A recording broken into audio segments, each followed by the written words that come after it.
Shalom, saudara pemirsa yang dikasih oleh Tuhan. Sukacita bagi kita orang percaya bukan hanya sekedar kita naik mobil yang mewah, bukan karena nama kita terpampang di media massa atau apapun bentuknya, tetapi sukacita orang sempurna, orang percaya pada saat nama kita, haleluya, tercatat di surga. Itu kata firman Tuhan. Seperti program yang biasa kita dengar, saudaraku, mari kalau ada Alkitab di tangan saudara kita baca dalam Kejadian 42. Kejadian 42 ayat yang pertama sampai ayat yang ke-7. Saudara-saudara, Yusuf pergi ke Mesir. Setelah Yusuf mendapat kabar bahwa ada gandum di Mesir, berkatalah ia kepada anak-anaknya, "Mengapa kamu berpandang-pandangan saja?" Lalu katanya, "Telah kudengar bahwa ada gandum di Mesir. Pergilah ke sana dan belilah gandum di sana untuk kita, supaya kita tetap hidup dan jangan mati." Lalu pergilah 10 orang saudara Yusuf untuk membeli gandum di Mesir. Tetapi Yakub tidak membiarkan Benyamin adik Yusuf pergi bersama-sama dengan saudara-saudaranya, sebab pikirnya jangan-jangan ia ditimpa kecelakaan nanti.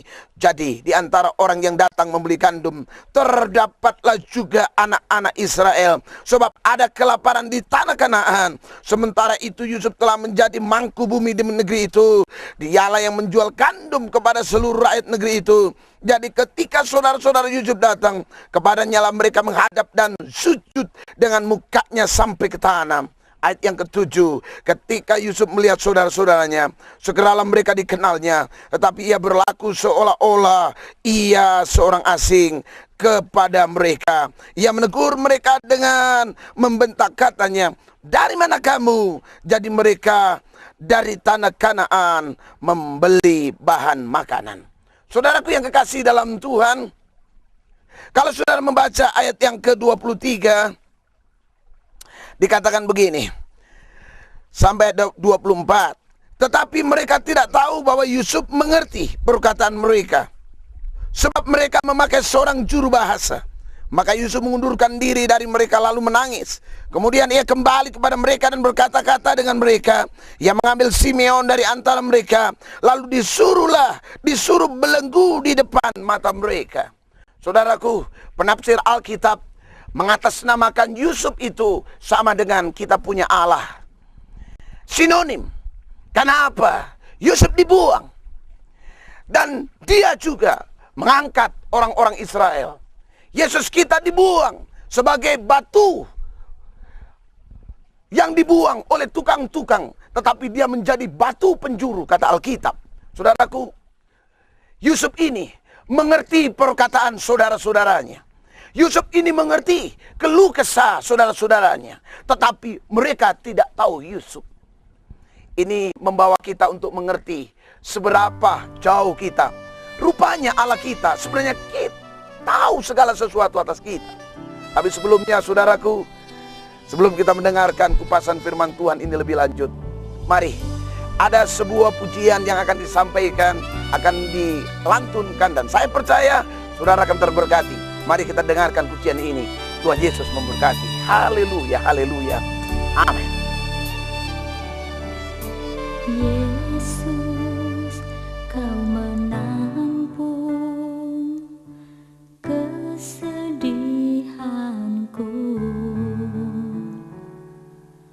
dan sengsaraku. Engkau yang hidup.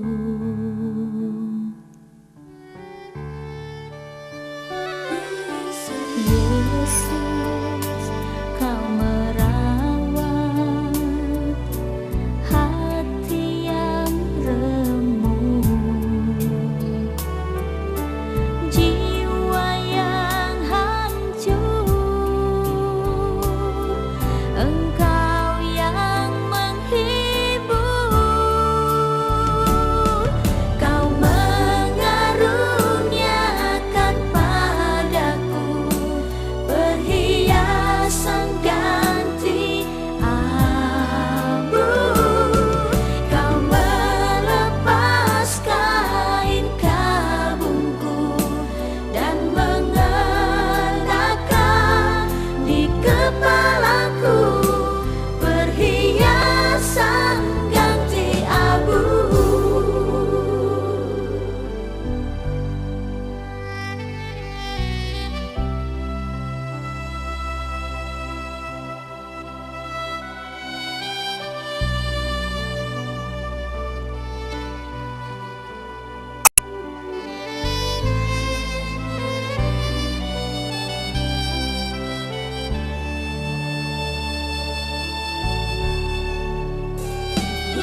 Yesus, Kau merawat hati yang remuk, jiwa yang hancur, Engkau yang menghibur. Kau mengaruniakan padaku perhiasan ganti abu. Kau melepas kain kabungku dan mengenakan di kepalaku perhiasan ganti abu. Kau mengaruniakan padaku perhiasan ganti abu. Kau melepas kain kabungku dan mengenakan di kepalaku perhiasan ganti abu. Perhiasan ganti abu. Perhiasan ganti abu.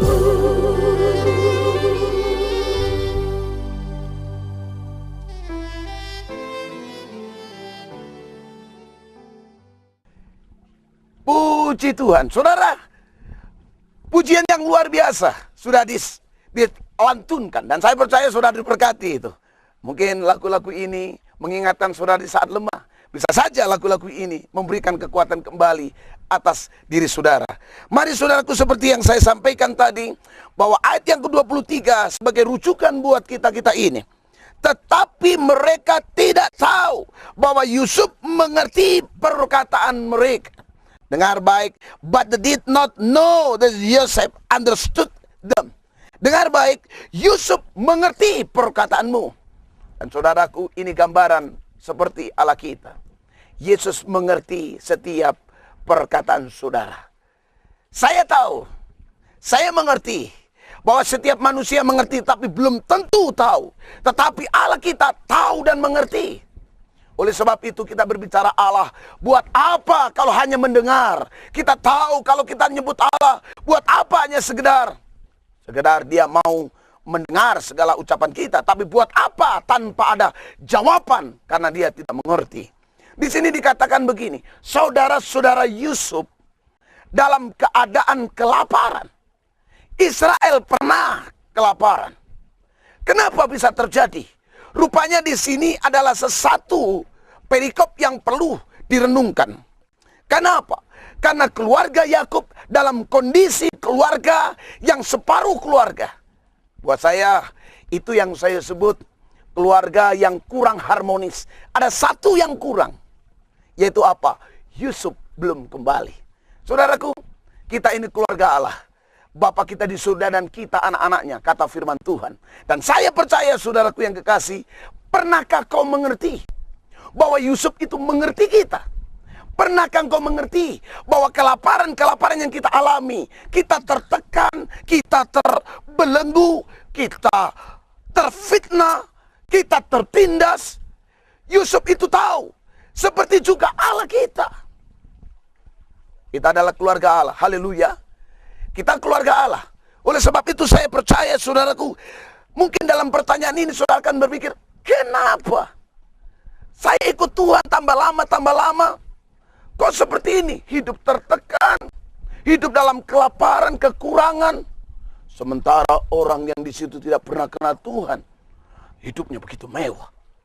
Saudaraku yang kasih dalam Tuhan, izinkan. Inilah tema yang ingin saya sampaikan kepada saudara pemirsa yang di rumah, yaitu taktik Allah. Allah punya rencana yang tidak pernah terukur oleh kita. Allah tahu. Selalu saya katakan Allah kita punya selera tinggi. Dan kadangkala Allah kita ini ada saja. Kenapa mesti Yusuf ini seolah-olah tidak tahu? Membiarkan kita menangis, membiarkan kita terjepit. Padahal dia tahu Rupanya saudara, ada sesuatu yang saya sebut, inilah pemulihan keluarga. Taktik Allah untuk memulihkan keluarga. Dan saya percaya kalau kita anak Tuhan, kalau kita keluarga Allah, Alkitab berkata, jika engkau tidak miring ke kiri atau ke kanan, pasti Tuhan akan jamin kepada saudara. Oleh sebab itu saudaraku, apa itu taktik Allah? Sehingga kadang-kala kita tidak bisa mengerti cara Allah untuk memulihkan keluarga, cara Allah untuk kembali mengangkat perusahaan kita, cara Allah untuk kembali kita memberikan semangat dalam mengikut Tuhan. Yang pertama, mari, sebenarnya Allah kita ini sengaja untuk menegur saudara, mengingatkan saudara dengan cara-caranya, supaya kita menjadi anak Allah ini mengingat bahwa kita masih punya Bapa, kita masih punya Tuhan, kita masih punya Allah yang mendengar. Pertama, saudaraku yang kasih dalam Tuhan, mari kita membaca ayat yang kedua. Lagi katanya, telah kudengar bahwa ada gandum di Mesir. Pergilah ke sana dan belilah gandum di sana untuk kita, supaya kita tetap hidup dan jangan mati. Pertama, Allah kita, ya, taktik Allah kita untuk membawa kita mengerti kepada Allah. Pertama, Allah memakai Mesir untuk menegur hidup kita. Artinya, Mesir dipromosikan oleh Tuhan. Coba lihat, yang menjadi negeri perjanjian itu bukan Mesir. Yang menjadi negeri perjanjian itu adalah Kanaan. Tapi kenapa di sini justru Kanaan mengalami krisis, mengalami kelaparan, tapi di Mesir dalam berkelimpahan? Karena ini taktik Allah. Jangan-jangan saudara sedang alami, engkau melihat tetanggamu yang tidak pernah kenal Tuhan, begitu hidupnya mewah dalam ukuran jasmani, sehingga engkau berkata, apa artinya ikut Tuhan kalau seperti ini? Apalah artinya ikut Tuhan kalau mesti seperti ini? Rupanya saudaraku yang kasih dalam Tuhan, ini cara Allah untuk menegur kita, kembalilah kepada Allah. Dengan kekuatanmu, dengan usahamu, engkau tidak akan pernah mampu. Sebab ingat, yang punya kuasa ini, yang ada di alam ini, sebenarnya Allah sendiri. Haleluya. Allah kita punya alam semesta ini. Haleluya. Saudaraku, kenapa justru Allah mempromosikan Mesir? Karena satu perkara besar, hidup kita sebagai anak Tuhan tidak punya integritas menjadi anak Tuhan. Mari kalau saudara membaca dalam Efesus, ya, Efesus 5 ayat yang kelima, 15, di situ dikatakan, karena itu perhatikanlah dengan seksama bagaimana kamu hidup, jangan seperti orang bebal, tetapi seperti orang arif. Arif disinggung di sini, but as with, yaitu orang yang bijak, orang yang mengerti apa arti mengisi hidup itu sendiri. Haleluya. Saudara mengertikah bahwa orang arif itu bukan berarti jalannya, orang arif bukan berarti titelnya. Orang arif itu dimanapun dia ada menjadi berkat. Kumpul sama perampok jadi berkat bagi perampok, karena ada perampok yang bertobat. Kumpul sebagai seorang artis menjadi satu figuran, bukan hanya figuran, tetapi menjadi sesuatu perkataan yang teladan bagi para artis. Kumpul sama pendeta, ya di situ menjadi berkat di antara orang-orang yang mampu memberikan berkat. Saudaraku, disinilah integritas kita. Kenapa sih Allah kita memberkati Mesir, orang yang tidak pernah percaya Tuhan, hanya berhala? Pertama, karena tidak ada integritas dalam hidup kita. Kenapa? Karena terkadang kita tidak bisa memperhatikan hidup kita dengan sesama. Arif disinggung ayat yang ke-18 dikatakan begini. Dan janganlah kamu mabuk oleh anggur, karena anggur menimbulkan hawa nafsu. Tapi hendaklah kamu penuh dengan roh. Ya, penuh dengan roh. Saudaraku, apa itu arti penuh dengan roh? Saya percaya ini bukan permainan. Penuh dengan roh ini bukan sekedar rujukan, tapi jujur ini adalah himbauan dan juga penegasan firman Tuhan. Penuhlah dengan roh. Mabuk anggur kadangkala ini berbicara tentang dunia. Kalau sudah mabuk, saudaraku, kalimat mabuk itu kan pribadi. Mabuk satu orang, berarti mabuk orang itu hanya dia dia yang rusak. Tetapi ini lebih kompeten. Ada banyak orang tidak mabuk anggur, tapi mabuk dunia. Apa itu? Mabuk jabatan. Kalau sudah mabuk jabatan, rakyat dirugikan. Mabuk jabatan, anak istri dirugikan. Karena namanya tercatat koruptor besar, kira-kira begitu. Kenapa? Mabuk jabatan, sikat kanan, sikat kiri, gesek dan gosok sana. Saudara mengerti maksud saya? Jadi saya percaya saudara, kalau saudara mengerti apa arti hidup arif, adalah hidup yang penuh dengan roh. Dari celah bibir kita, suara roh tentu kasih, tentu pengampunan, tentu punya legitimasi kasih yang merujuk ke arah Allah saja. Tidak ada motivasi lain kecuali kemurahan dan mengagungkan nama Tuhan. Saudaraku, di sini disinggung juga pergunakan waktu yang ada. Wah, ini orang arif ini. Orang arif itu orang yang penuh dengan roh. Artinya apa? Pergunakan. Jadi mengisi hari-hari dengan segala sesuatu yang bermanfaat. Bermanfaat. Saudaraku, hidup ini sebenarnya 1 hari ke depan, 1 jam ke depan, 1 menit ke depan. Sebenarnya Allah ingin berbicara secara langsung. Hai, isi dong. Karena apa? Ada banyak orang kalau ulang tahun dengan sukacita begitu. Saya boleh berpikir, kenapa mesti hari ulang tahun dinyanyikan dengan meriah? Seharusnya dengan nyanyian yang sendu, yang menggugah, yang merubah. Artinya lagu itu harus menjadi teguran. Sebab apa? Kalau orang sedang ulang tahun itu sebenarnya saudaraku, bertambahnya umur berarti jatah hidupnya berkurang. Kenapa mesti harus seperti itu nyanyiannya? Ini firman Tuhan. Harus diisi nantinya. Karena dalam ulang tahun bertambah umur, berarti kita harus lebih bertanggung jawab untuk mengisi detik demi detik. Saya tahu kalau berbuat jahat itu adalah sesuatu yang rugi. Kenapa kita mengisi hari dengan yang jahat? Saya tahu, saudaraku, menipu dengan berkata jujur, itu berkata jujur lebih bermanfaat. Pasti tentu engkau mengisi dengan bermanfaat. Menyanyi, hei anak-anak Tuhan, menyanyi dengan gaya-gaya dunia, dengan gaya-gaya rohani. Tentu yang gaya-gaya rohani lebih bermanfaat. Membaca surat-surat kabar dibandingkan dengan membaca firman, tentu lebih bermanfaat membaca firman.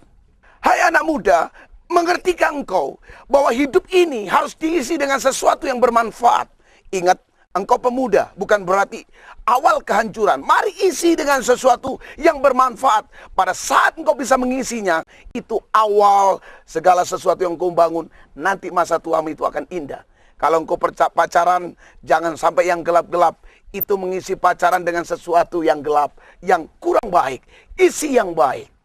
Saya pernah mengajar jemaat, kalau pacaran is okay, sah-sah saja. Tapi kalau waktu pacaran, bawa Alkitab yang gede, taruh di tengah-tengah, ya, ditemani dengan yang lainnya, dan ngomong jangan hanya sekedar cinta, tapi firman Tuhan, baru itu manfaat. Engkau ngomong satu orang, yang kena semuanya bisa bertobat. Haleluya. Saudaraku, kembali ke yang kedua. Kenapa sih Allah punya taktik untuk mempromosikan Mesir? Karena Allah mau, ingat, Mesir saja yang tidak bertobat saja, tapi jelas-jelas punya integritas, tidak jahat. Orang dunia yang tidak jahat bisa diberkati. Yang rajin bisa diberkati. Walaupun jahat, apalagi kita anak Tuhan. Saudara mengerti? Oleh sebab itu Allah kita ini tahu penderitaan kita. Tapi persoalannya kadang-kala kita tidak mau tahu. Kita punya Allah yang mengerti seluruh air mata kita. Yang kedua, saudaraku, mari kita membaca ayat yang kelima. Apa itu taktik Allah? Yang kedua, jadi di antara orang yang datang membeli gandum, terdapatlah juga anak-anak Israel. Sebab ada kelaparan di tanah Kanaan. Sementara itu Yusuf telah menjadi mangku bumi di negeri itu. Yang kedua, saudaraku yang kekasih dalam Tuhan, apa yang dilakukan oleh Allah? Untuk kembali kita membawa, kita memulihkan keluarga. Ingat, Allah kita tidak pernah berkata yang jahat loh. Betul nggak? Allah tidak pernah membawa kita untuk kita terjepit begitu loh. Rupanya ini taktik Allah. Yang pertama membuat orang-orang dunia kaya, orang yang tidak pernah kenal Tuhan, luar biasa, sementara kita terjepit. Itu taktik Allah untuk menarik sesuatu. Yang kedua, saudaraku, di sini dikatakan rupanya kelaparan itu telah melanda Israel. Ada kelaparan. Ini trik kedua. Allah kita adalah Allah yang mencari perhatian. Allah adalah Allah yang mencari perhatian bagi anak-anaknya. Kenapa kelaparan? Jangan-jangan itu taktik Allah untuk mencari perhatian. Suatu ketika saya nonton TV dengan anak saya. Anak saya nonton paling depan, saya bilang, "Nak, Davis, jangan deket-deket. Nanti matamu rusak, nak. Agak mundur." Dia terus memandang. "Davis, agak mundur, nak. Jangan terlalu dekat, nak. Nanti matamu rusak." Ketiga kali, apa saya lakukan, saudaraku? Saya lempar buku dia. Wah, kaget begitu. Rupanya orang hidup ini kadangkala kalau sudah menikmati satu titik kenikmatan, lupa segalanya, bahkan Tuhan. Waktu kau kaya, lu ingat nggak sama Tuhan?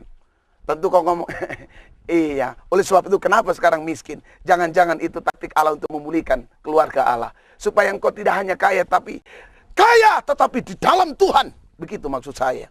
Saudaraku yang kekasih dalam Tuhan, sebab apa?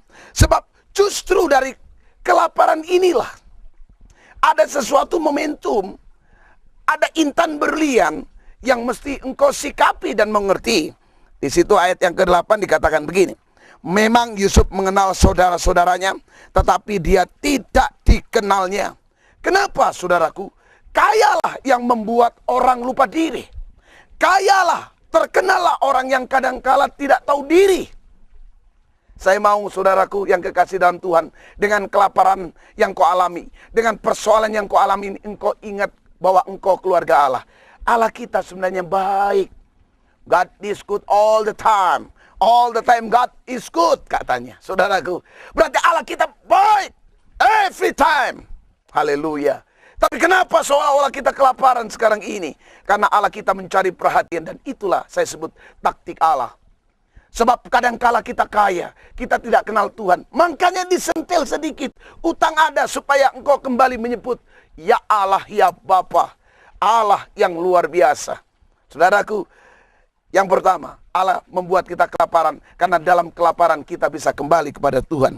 Yang kedua, saudaraku, ayat yang 9 dikatakan ini, lalu teringatlah Yusuf akan mimpi-mimpi tangan mereka. Berkatalah ia kepada mereka, kamu ini pengintai. Kamu datang untuk melihat-lihat di mana negeri ini tidak dijaga. Saudaraku dengar baik. Rupanya kemewahan membuat kita ini bisa dikelabui. Kemewahan, saudaraku, di dalam kemewahan dunia ini banyak sekali tipu muslihat. Coba lihat. Ada banyak orang ingin kemewahan, nama besar. Mereka dengan trik-trik untuk mencapainya. Jarang sekali orang bisa kerja jujur untuk mencapai kaya. Jarang sekali orang bisa mencapai jabatan tinggi dengan cara-cara yang jujur. Jarang sekali. Oleh sebab itu disikatnya, dihapusnya, dibuat kita kelaparan. Jangan-jangan itu karena mungkin kau seorang pejabat, tapi pejabat yang tidak tahu diri. Seharusnya engkau jadi pejabat, engkau mesti harus kenal Tuhan, lebih mengasihi, dan jabatan itu kan datangnya dari Tuhan. Mari kita mengingat kepada siapa yang memberi jabatan itu. Saudaraku, yang kedua, kenapa kelaparan itu bisa terjadi atas kita? Karena kelaparan mengingatkan kita untuk kembali kepada Tuhan. Waktu kita lapar, maka tidak ada pengelabuan, tidak ada penipuan. Karena orang lapar, bagaimana bisa menipu lagi? Kadangkala kita lapar tidak bisa. Karena untuk mencapai lapar itu titik nol. Lain kaya. Mencapai kaya kita bisa menipu sana, menipu sini. Begitu. Itu maksud saya. Yang ketiga, saudaraku yang kekasih dalam Tuhan, mari kita membaca ayat yang ke-21. Mereka berkata seorang kepada yang lain, betul-betulkah kita menanggung akibat dosa kita terhadap adik kita itu? Bukankah kita melihat bagaimana sesak hatinya ketika ia memohon belas kasihan kepada kita, tetapi kita tidak mendengarkan permohonan. Itulah sebabnya kesesakan ini menimpa kita. Saudaraku yang kekasih dalam Tuhan, sumber inilah yang ketiga. Apa taktik Allah, cara Allah untuk memulihkan keluarga. Yang pertama sudah kusebut, Allah mempromosikan Mesir supaya engkau kembali kepada Allah. Tanpa Allah engkau tidak akan pernah merasakan nikmatnya dunia. Yang kedua, saudaraku, Allah membuat kita kelaparan. Karena di saat kelaparan engkau akan menjerit kepada Tuhan. Justru kayalah yang membuat engkau jauh dengan Tuhan. Waktu engkau lapar terjepit, kebanyakan orang ingat Tuhan. Moga-moga. Tapi saya mau engkau ingat Tuhan. Sebab Allah kita melihat tetesan air mata saudara. Yang ketiga, saudaraku, inilah yang saya sebut suara hati. Suara hati di sini disebut rupanya, saudaraku, saudara-saudara ini nggak pernah berpikir macam-macam. Saudara-saudara ini hanya mengerti bahwa Yusuf nggak mengerti. Dia pikir begitu. Akhirnya dia dengan cenderung dia berkata, tidak ada saksi waktu itu. Tidak ada langit ngomong. Tapi mereka secara spontan membuka diri. Artinya apa? Mereka punya hukum batin. Batinnya yang merasa berkurang. Batin yang merasa tertuduh. Akhirnya dia terbongkar sendiri. Saudaraku, yang ketiga, bagaimana cara taktik Allah untuk memulihkan keluarga Tuhan. Yang ketiga, Allah melalui hukum batin, dia menuduh hidup kita. Oleh sebab itu, saudaraku, tanggalkan dan tinggalkan, saudaraku, rasa kebencian. Karena rasa kebencian akan menutup berkat Tuhan. Kebencian akan menutup segala sukacita Allah. Hai ibu, engkau terbaring sakit. Mungkin oleh karena di hatimu ada sakit hati. Oleh sebab itu tidak ada damai. Engkau stroke dan stres. Oleh sebab itu hari ini tundukkan kepala, saya akan berdoa untuk itu. Bapa yang baik, kami akan berdoa untuk pemirsa yang saat ini Tuhan tidak pernah mengalami apa arti nikmat dengan Tuhan. Dan hari ini Tuhan, caramu adalah cara yang unik. Walaupun engkau Tuhan Allah yang tahu kami, seolah-olah hidup kami ini sekarang ini Tuhan terikat, terjepit. Sebenarnya engkau tahu kami Tuhan. Oleh sebab engkau memukul kami dengan kelaparan. Engkau memukul kami dengan mengangkat musuh kami. Dan engkau memukul kami dengan mengingatkan bahwa hidup kami ada kebencian. Ampuni kami Tuhan. Kenapa suami, anak, dan istri kami tidak bertobat? Mungkin karena sakit hati. Hari ini kami berdoa Tuhan Yesus untuk para pemirsa. Jamah lepaskan ini Tuhan. Dalam nama Yesus kami berdoa. Haleluya, haleluya, haleluya. Amin. Saudara pemirsa yang kasih Tuhan, saya percaya saudara mendapatkan berkat melalui program ini. Ada nomor-nomor telepon yang siap menjawab saudara 24 jam siap, dan ada SMS. Dan akhir acara nanti ada website, saudara bisa mengisi mail di situ. Dan saya percaya saudara akan diberkati. Dan pesan saya, maju terus dalam Tuhan. Kalau saudara belum ada pengembalaan, setiap minggu jam 7, jam 10, dan jam 6 sore ada ibadah raya. Dan kalau hari Rabu saudara jam 7 ada MMP, yaitu malam mujizat. Datang dan hadirilah. Saudara akan dijamah oleh Tuhan. Pesan saya, maju terus, Tuhan Yesus memberkati. Haleluya. Amin.